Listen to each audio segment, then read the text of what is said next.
what are the levels in Japanese and what is the learning curve. And I will also be giving you a few insights about the JLPT examination before I commence my topic. Okay, so in our learning journey, if you want to learn Japanese, you have a total of 5 levels. So we have N5, which is the very basic level, and N1 is the highest. So I am N2 certified. So I'm now preparing for my N1 examination. So out of the total 5 levels, I'm just going to be focusing on the basic level JLPT N5 for today. Um, right. And about the JLPT exam, the Japanese language proficiency test is a globally recognized certification which certifies that you are ready to take up a Japanese related career. So this is a globally certified certification which is done by the or conducted by the Japan government, and you are eligible to take it once you finish a basic course like N5 and go on up to the N1. So now the JLPT exam aims to verify the Japanese ability of non-native speakers through a reliable and a standard assessment test. Okay. And of course, it measures the candidates' Japanese knowledge through writing, reading comprehension, listening, grammar, and vocabulary sections. Now, the test duration depends upon the level you are taking up. So it lasts somewhere between 1.5 hours to 3 hours. So the basic N5 level will have a 1.5 hour roughly 5 hours duration examination with of course breaks in between. And please note, it is a multiple choice based examination. You just have to tick the right answers. You won't be writing anything. Okay. So now, when is the JLPT exam conducted? So this examination is conducted twice in a year. So in India, it is held on the dates vary, but the duration is like fixed. Like, it's on the very first Sunday of July and the first Sunday of December. So these are fixed. That is the first Sunday of July, first Sunday of December. But this year it's happening on the 7th of July and the 8th of December. So now, what are the test centers in India? Now, most of the major cities have a test center except Hyderabad. And now even very small cities like Karur, Shantiniketan, etc., they also have a JLPT center. So before taking up the exam, I would want you to just go through if you have a JLPT center nearby for you to apply for the examination. Now, what are the different modules that are covered in our examination? You'll have the vocabulary section, then you have the grammar and the reading section, and lastly, you'll also have a listening section. Okay, so now these are the modules that are covered in the JLPT exam paper. Now, if you take up the N5 course, we do teach all of these modules. Apart from that, we also focus on speaking abilities. Now, let's look at every level very briefly. I won't be taking too much into detail, but I just want you to understand the different levels in the learning curve and also what are the challenges that you might be facing.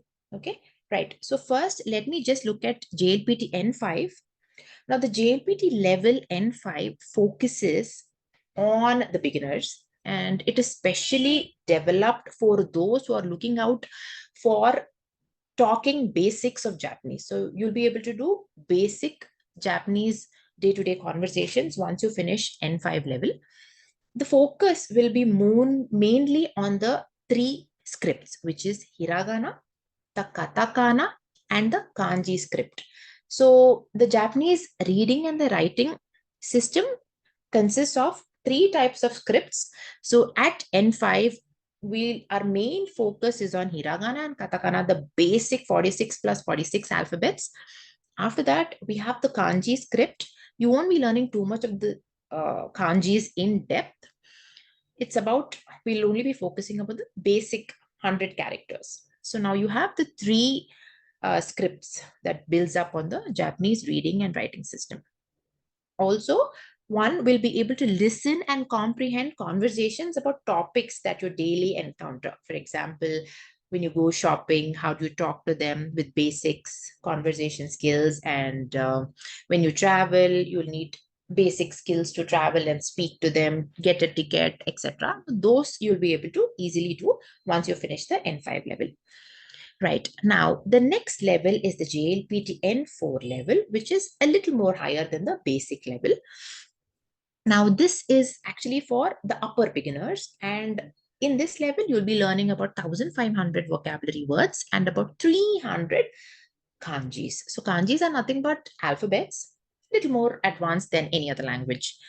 Now, after level N4, you'll be tested in the exam based on the core by basics of Japanese, and you'll be able to make more realistic conversations than just the basic conversations.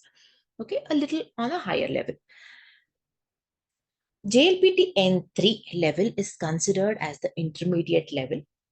So if you are applying for a job in Japan, N4 should be your target, N5 and N4. So with that, you'll be able to easily converse, and you'll also be very much eligible for a job. At N3, you're considered a good, almost you'll be able to like comprehend and read enough varieties. So N3 is considered an intermediate level.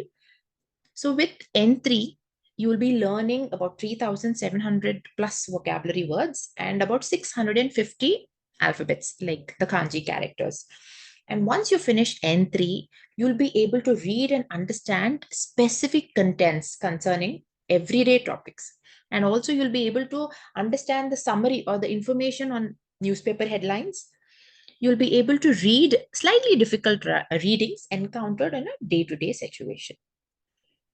Now, after that, N2 is upper intermediate level. With this N2 level, you will be eligible to apply for any Japanese university. In case you wish to study abroad in Japan, in any of the universities, most of them tend to prefer N2 level. So with the upper intermediate level, you're considered mostly, you'll be able to converse on a native level. You'll be learning about 6,000 words, 1,000 plus kanjis, and you'll have access to universities in Japan. Now, if it's N3, it's also you're eligible, but N2 people will have more chances because they feel that you'll be able to speak on a native level. And once you finish N2, you're able to read materials written clearly on a variety of topics such as articles, commentaries in newspapers, and magazines, etc. So after that, you have the last level, which is the JLPT N1. You're considered an advanced proficient person able to speak and speak Japanese and read Japanese. So you have 10,000 vocabulary words in this, about 2,000 plus kanjis, and you're almost considered a native level speaker. So with this N1 level, you're able to read and comprehend a variety of texts. So, and also you'll be very much proficient in their culture and etiquette. Okay, so this is with the last level, which is level N1. Now, I will be getting into my actual topic for today. So that was a very brief introduction about what are the levels that you'll be learning in your Japanese language and what is it that you should be anticipating in your exams. So far, if you have any doubts related to the exam or the levels, you can please ask me, and then I will start with the actual topic. Any doubts so far? No, ma'am. No doubts. Okay. Now, so any language, whenever you're newly into a language, there's quite a bit of focus on the vocabulary, especially Japanese vocabulary. In Japanese, you have quite a few vocabulary. Why? Because Japanese tend to be very specific about what they're talking about. And when you talk about a particular word, there are a lot of variations in a word. So that is why I think memorizing Japanese vocabulary using different techniques is the key uh, to speak. So now I'm just going to be sharing you a few techniques and my ideas and how I've learned Japanese through these years, the vocabulary especially. And so yeah, some of the techniques are what I will be sharing today. Now, the first technique that I would want to tell you is Japanese vocabulary for beginners. Now, when I say beginner, we are looking at a very basic level. For example, greetings, Japanese greetings. That's what we are looking at, a very basic level. So understand the greetings, trying to look at the different words that are involved in a particular sentence, like konnichiwa, arigato, etc. Now these are fundamentals, foundation words that help you start building your vocabulary. Okay, so it's not just important for you to look at a basic phrase and say, okay, I remember the phrase, but what are the words involved in every phrase? Okay, that's the key. So you'll have to start building your vocabulary from that. Try to look at every sentence, break them, and start understanding. So I would say the very first step to start learning vocabulary is to understand the greetings. Understanding the greetings, formal version, informal version, and then how do I remember it? So I think the first thing that you have to understand is remember the greetings well. After that, there's no denial that hiragana and katakana, when you perfect hiragana and katakana, you will be having accessibility to a lot of vocabulary. So this is the key, learning the basic alphabets.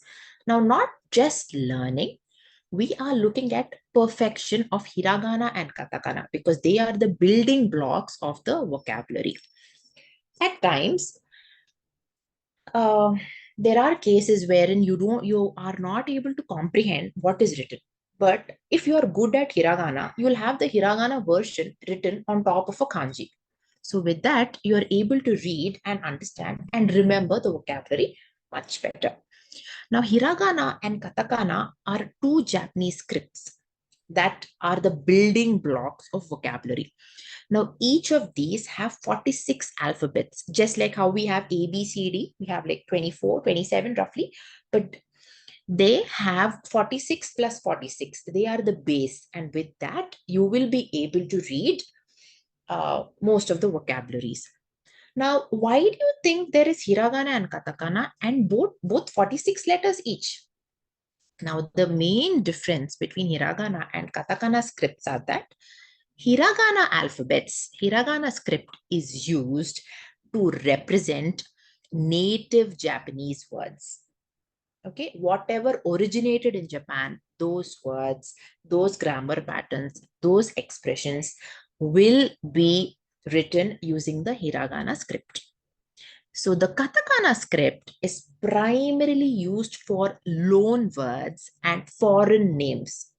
So whichever is not origin to Japan, they will be written using katakana. For example, let's say Mercedes Benz, okay, and pizza. Where do you think these words originated? Hamburger, KFC. Do you think they're native to Japan? Are they words originated in Japan? No, ma'am. No, right? So they're definitely not originated in Japan. So that is why you will be writing those in katakana. And what about our names? Your name, my name. Do you think we'll be writing in hiragana? Are we Japanese natives? No, ma'am. No, that is why we will be writing them in katakana.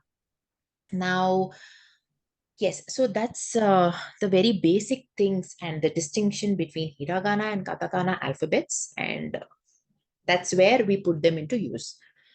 And yes, so once you know these two scripts, you'll be able to read most of the words comfortably.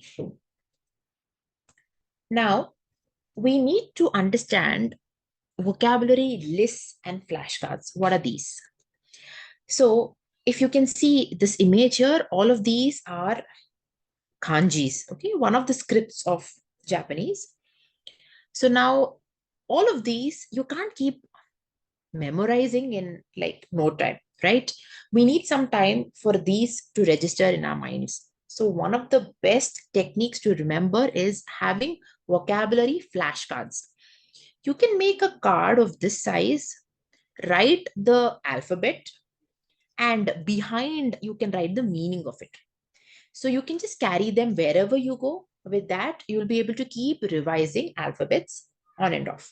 So that's one of the best techniques that I have utilized myself and used, and it's really helpful. So now we need to organize vocabulary. So you just can't, you, of course, yes, memorizing words randomly is one good technique, but then when you organize words, such as, have a vocabulary list only for food, have a vocabulary list only for family, travel, hobbies, etc. So when you have a categorization, it's going to help your brain to register the vocabulary much better.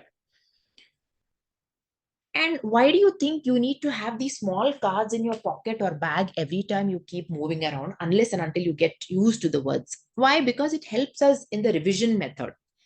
So, Japanese or any language for that matter, when you're new to it, you won't be able to remember the words initially unless and until you keep revising on them. So, that is why we need to keep revising it on and off. That's why we will need the flashcards, which helps us revise and remember the words much better. So, that is why writing the Japanese word on one side and on the other, keep the English meaning or a relevant picture. With that, you'll be able to remember better. So, flashcards are one of the best techniques. Next, contextual learning to learn Japanese vocabulary. So, at times, what happens, you won't be able to understand only Japanese words randomly. If you just keep remembering, okay, he is day, he can also be sun, or let's say kudamono, you don't remember the words as an everyday. What do?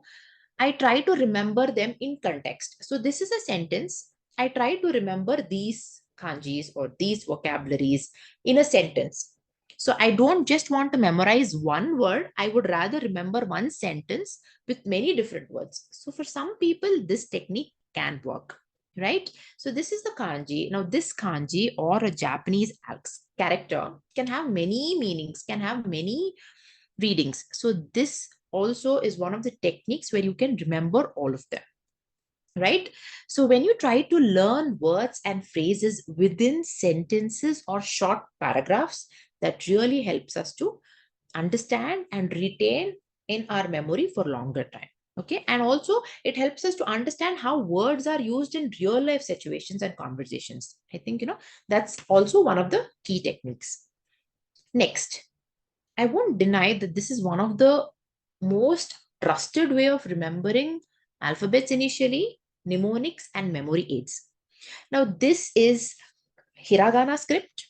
This means key. This means no. Now, initially as a beginner, if I just memorize these two alphabets, I may not remember it for long. What do? I keep a picture which looks like this alphabet, right? Now, this for me looks like a key. So I would keep this image. Now, for you, it may look like something else. So I would suggest you to keep a reference image. Okay, now key looks like the key. No, for me, looks like a no parking or no smoking signal. Okay, the sign. So I would rather keep this symbol for my reference. So mnemonics are keys, okay, to really help you retain for longer. I use this method to teach my students personally because I feel with this they are able to read hiragana and katakana in no time. And of course, I'll give you one more example. For example, the Japanese word kudamono. Kudamono means fruit. You can relate any image of a fruit, okay, for kudamono, and maybe you can keep a small cat or a kitten eating the fruit, and then you can label it next to it telling kudamono. Okay, with that you will be able to remember. So it's all about you, how you imagine and try to memorize these techniques. So the mental connections can make you retain these words for a longer time. With that way you'll be able to enjoy the process, not just memorize like science or math or any other subject. So I think this visual tool is very, very helpful.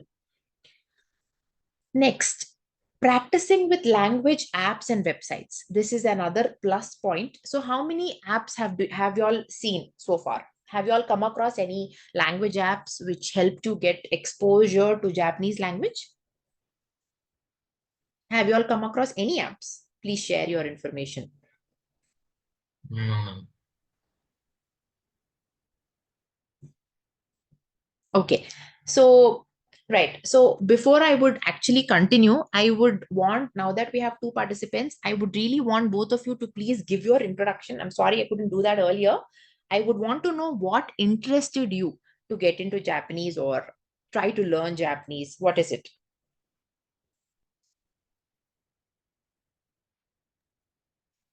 Hello, everyone. I'm Shobharta Vandavardhan. Hi. Uh, I'm an MTech first year student at IIT Mandi. Okay. Actually, I want to. I have this desire from the very beginning to learn different kinds of languages to uh, know something about different languages. So, Oh, uh, that's great. Hmm. so from that very desire, I was interested to this session. Oh, that's really great. How many languages do you know so far? I don't. I'm not expert in the languages, but know a bit of Spanish. Oh, wow. Like, Okay. How okay, many there are Indian certain words. languages do you know? Indian languages only two: Okay, Hindi that's really, and hmm. Bengali. That's really great. Thank you very much for your introduction. Next, please.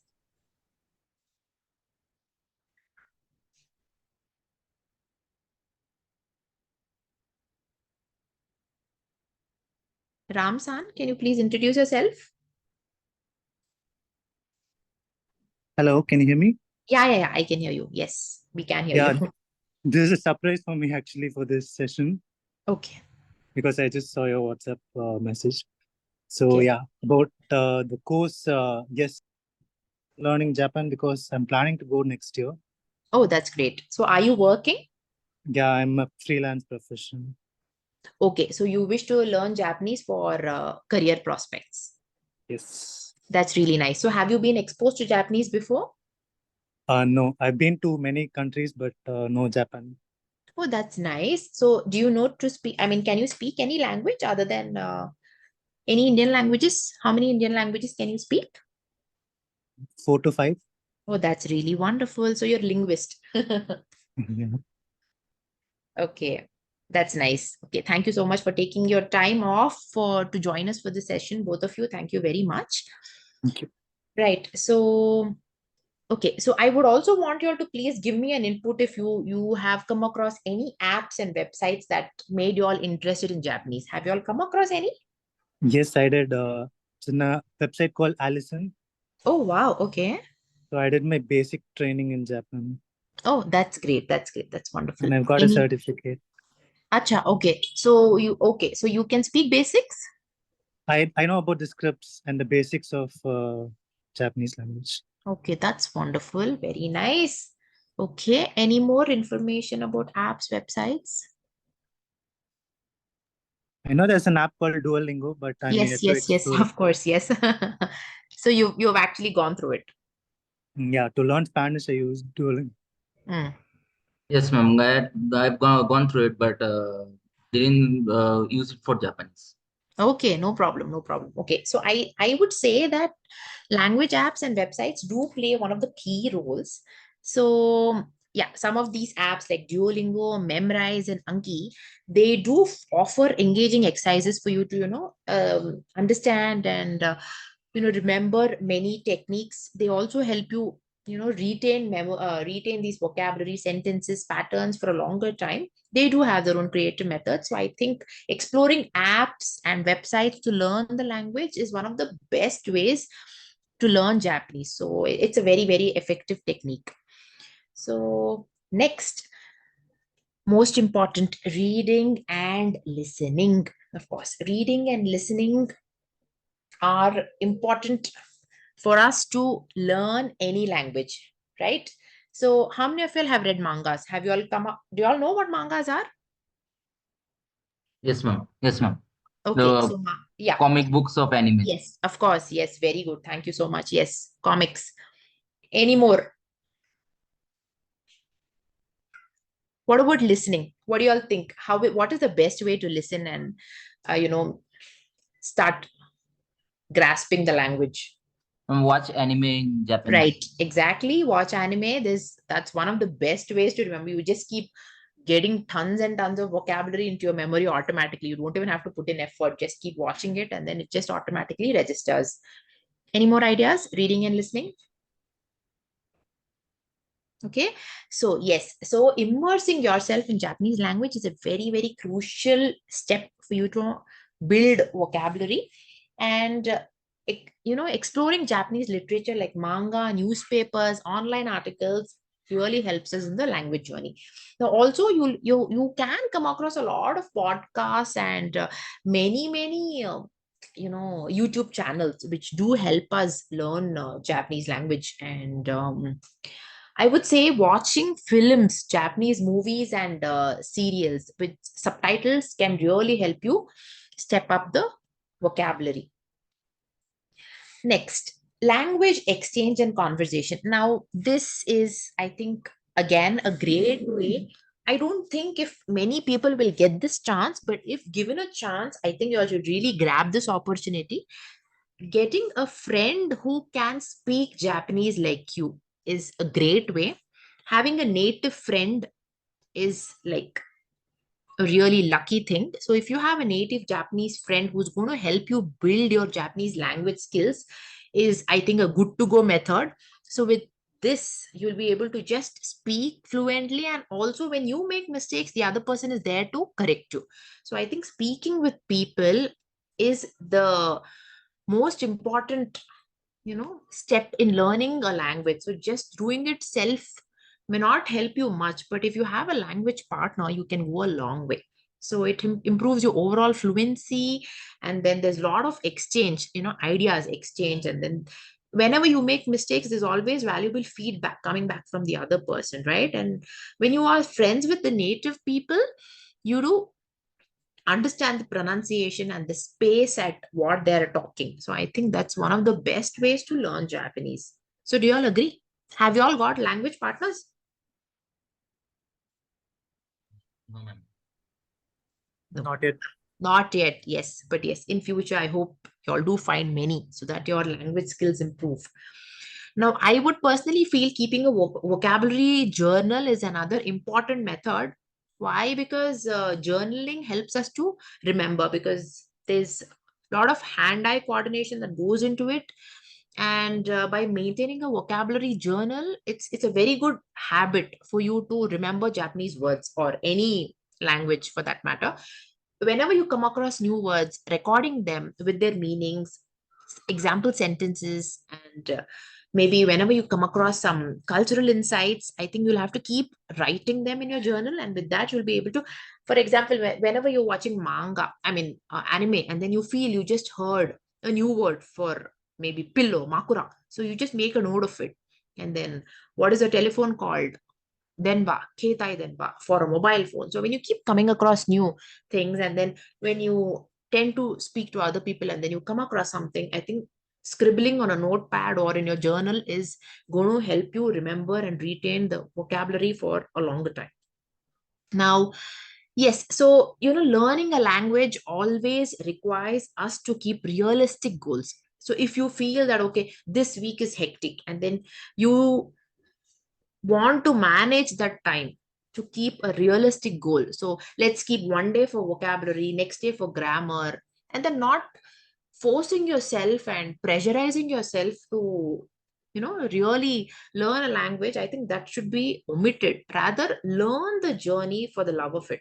Only because learning a language is a journey. It's not some set syllabus like math or English or anything else wherein you just learn this and then you'll pass the exam. No, that's not going to happen, right? So we need to set realistic goals so that we are going to be able to get our certification, or you're able to converse on a different level with your business partners, etc. So I think we have to have reasonable goals and not just pressurize ourselves.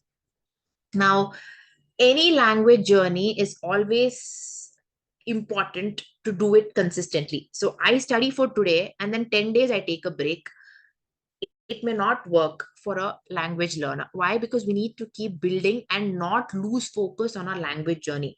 Also, don't forget that Japanese is a little volatile by nature. So if you study today, you might forget tomorrow. unless and until you know the vocabulary and whatever sentence patterns or whatever you would want to remember, learning it on a day-to-day basis only helps us to keep it retained in our memory. So if you keep giving gaps every now and then, it may not be fruitful on a futuristic goal. So that's why I think consistency is a key. Keep a dedicated specific time for us studying Japanese. Only then we'll be able to, get our results.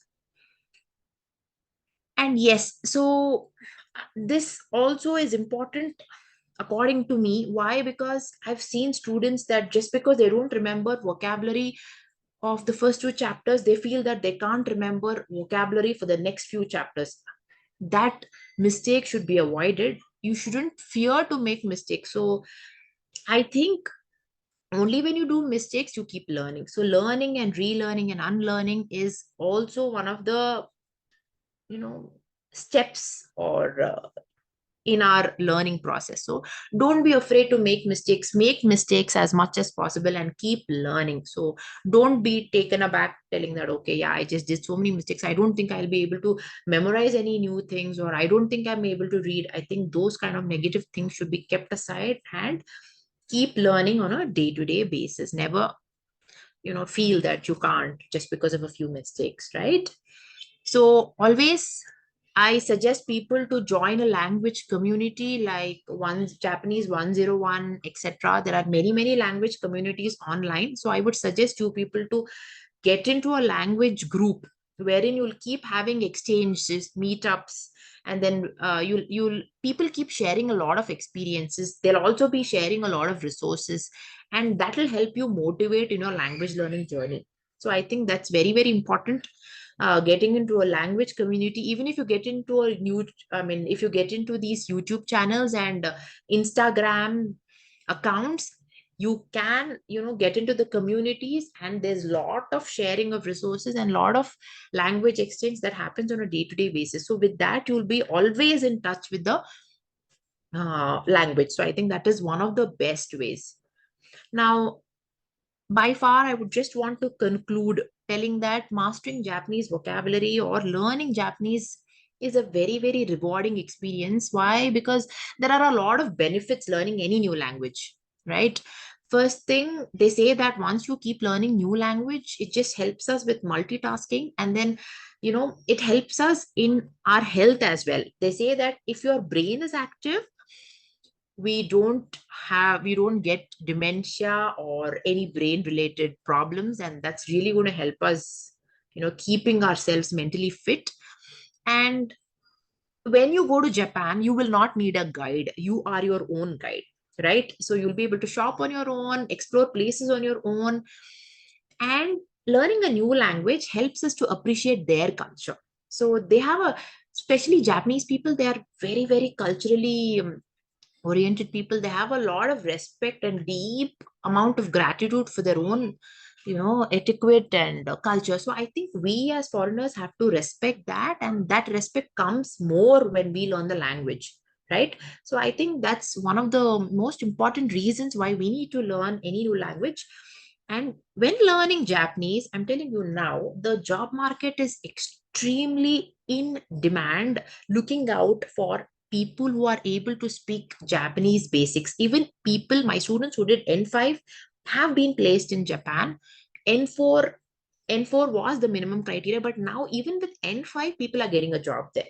So I think learning Japanese is very much in demand now. And yes, and I think yes, that's why we need to learn a new language, especially Japanese these days. I think, yes, with that, I'm concluding today's webinar topic. And now I would want to say arigato, which is thank you in Japanese. And yes, this is a questionnaire. I mean, I just want you all to ask me if you have any questions, any queries, anything that you would want to know about Japan, Japanese. I would definitely want to take your inputs, and I would want it to be a knowledge sharing session. Any questions, any queries? No, ma'am. No questions at all. No, ma'am. Okay, and okay, sure. No questions, no queries at all. Yes, ma'am.